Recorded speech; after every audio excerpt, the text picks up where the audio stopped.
Halo bro, balik lagi sama gua Koko Brewok. Di video kali ini gua akan bahas suatu topik yang sering ditanyain sama banyak penonton gua, yaitu adalah tentang topical finasteride.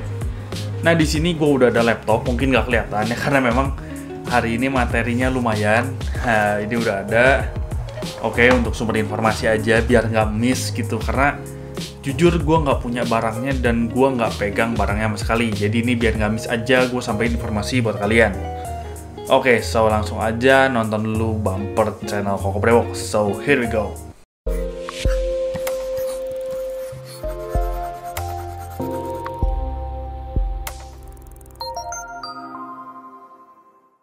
Oke nih bro, yang pertama gue bakal kasih tau dulu bahwa finasteride ini awalnya dipakai untuk ngobatin yang namanya BPH atau benign prostatic hyperplasia. Nah, buat kalian yang misalnya nggak tahu itu yang dipakai untuk itu apa sih? Itu adalah kanker prostat jinak. Jadi BPH itu adalah kanker prostat jinak, itu adalah penggunaan finasteride 5 mg. Jadi dia yang pakai yang 5 mg untuk penyakit itu, dan ketika awalnya dicoba untuk penyakit itu, ternyata rambut ngalamin pertumbuhan. Jadi mungkin zaman dulu ya, banyak juga orang yang ngalamin penyakit itu dan memang rambutnya kebetulan agak tipis. Jadi ketika dipakein obat itu, kerasa bahwa pertumbuhan rambut signifikan. Gue nggak yakin sebenarnya untuk pertumbuhan rambut dari segi si finasteride, tapi mungkin karena memang dosisnya itu yang berlebih, 5 mg yang memang bukan dikhususkan untuk rambut, maka ada pertumbuhan rambut. Dan sekarang untuk penyakit rambut yang ngalamin kebotakan atau penipisan hanya digunakan finasteride 1 mg. Nah, kebanyakan yang sekarang beredar adalah finasteride yang bentuknya oral atau yang diminum. Dan jarang beredar topical finasteride. Di luar negeri pun gak banyak beredar. Nah, nanti akan gue bahas juga alasannya kenapa topical finasteride jarang beredar.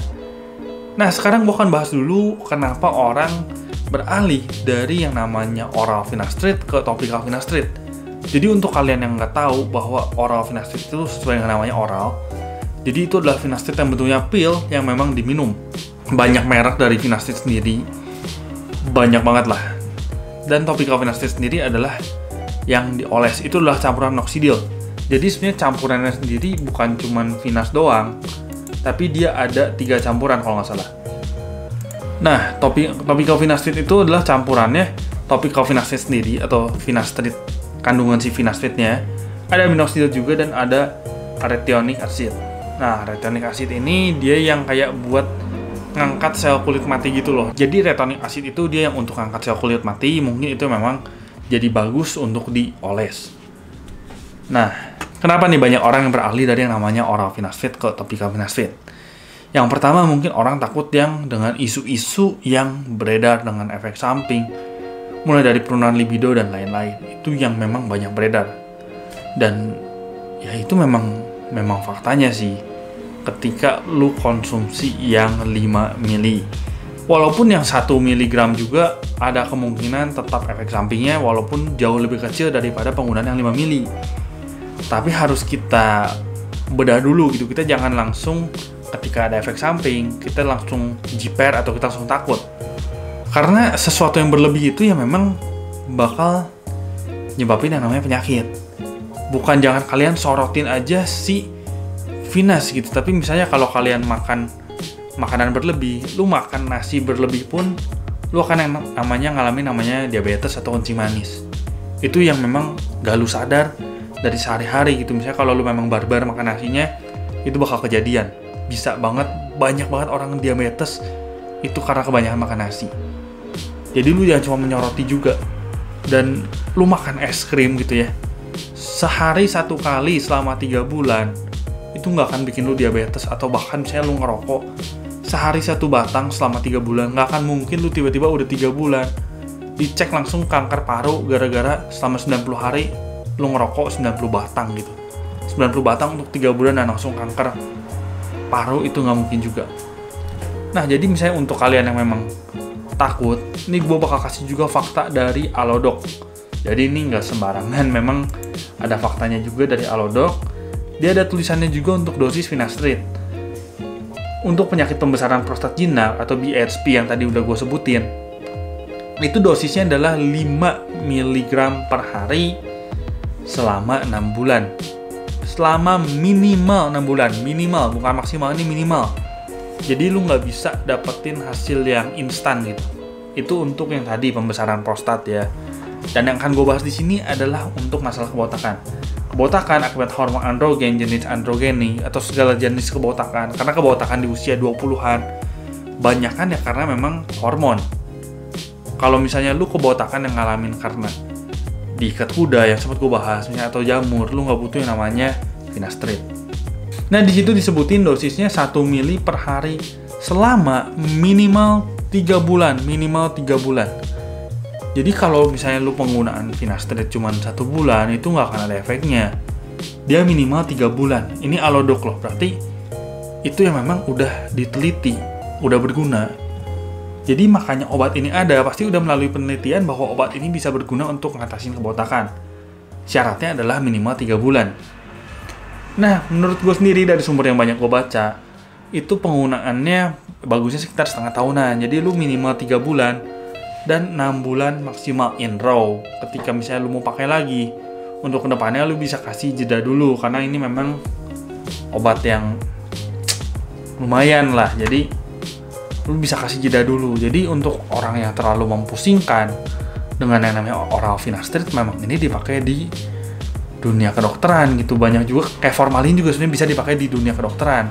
Ya cuman ya jangan lu makan aja. Jadi ketika penggunaannya sesuai, lu nggak usah takut dengan yang namanya si efek samping. Ketika misalnya lu makan nasi secara nggak berlebihan, itu bakal nyebabin diabetes karena memang itu kebutuhan hidup. Lu sebagai orang Indonesia, makanan pokoknya nasi gitu, lu butuh nasi. Makanya nggak usah terlalu berlebihan, itu menurut gua ya. Dan apakah si topical finasteride ini lebih bagus daripada finasteride biasa? Jawabannya adalah iya. Katanya 0,25%. Topical finasteride itu sama dengan 1 mg finasteride. Itu gua nggak ngerti gimana, tapi tulisannya adalah seperti itu. 0,25% topical finasteride itu setara dengan 1 finasteride. Hebatnya. Jadi sebenarnya perbedaannya itu aja antara finasteride yang oral, yang katanya banyak mitos itu, efek samping segala macam, walaupun sebenarnya udah diakui juga sama dunia kedokteran memang itu obatnya.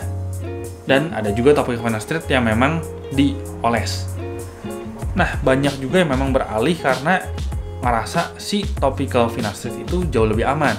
Nah, tapi ada satu fakta yang kita harus tahu adalah topical finasteride itu gak FDA.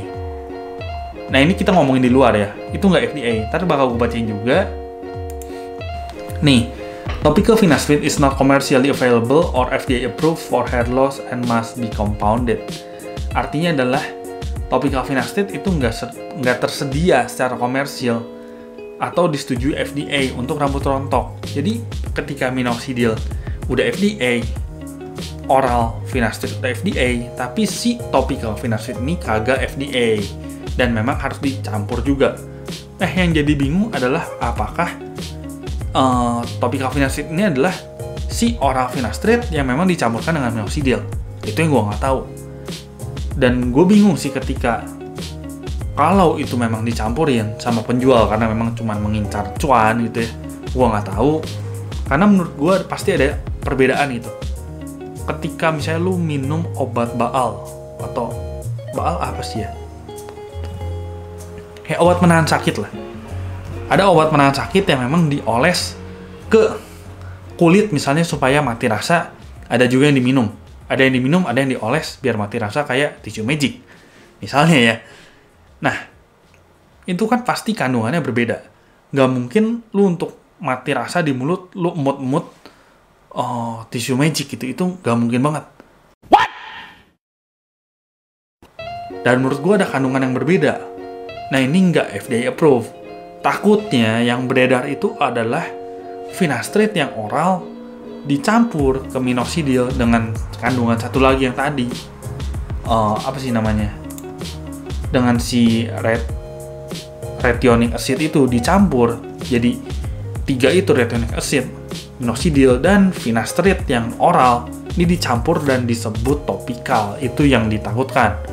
Gua nggak yakin efeknya akan sangat manjur ketika sesuatu yang harusnya lu minum jadi lu oles gitu, apakah efeknya akan sama? Lu pengen buluan dan lu minum minoxidil, atau lu pengen mempercepat progres pertumbuhan brewok atau pertumbuhan rambut, lu gerus biotin lu gerus biar dia diserbuk, dan lu ikut oles dengan si minoxidil, apakah itu bisa cocok atau enggak? Gua nggak tahu. Jadi kesimpulannya adalah ketika misalnya lu mau coba topical finasteride ya nggak apa-apa, misalnya lu nemu seller yang terpercaya bahwa ini memang terbukti bagus bahwa ini bukan campuran dari yang oral, itu nggak masalah. Dan untuk lu yang mau pakai oral pun sebenarnya menurut gua nggak masalah ketika lu pakai dengan anjuran yang jangka waktu tertentu, ada range-nya gitu. Jangan lu pakai oral finasteride selama 2-3 tahun ya, nggak gitu juga.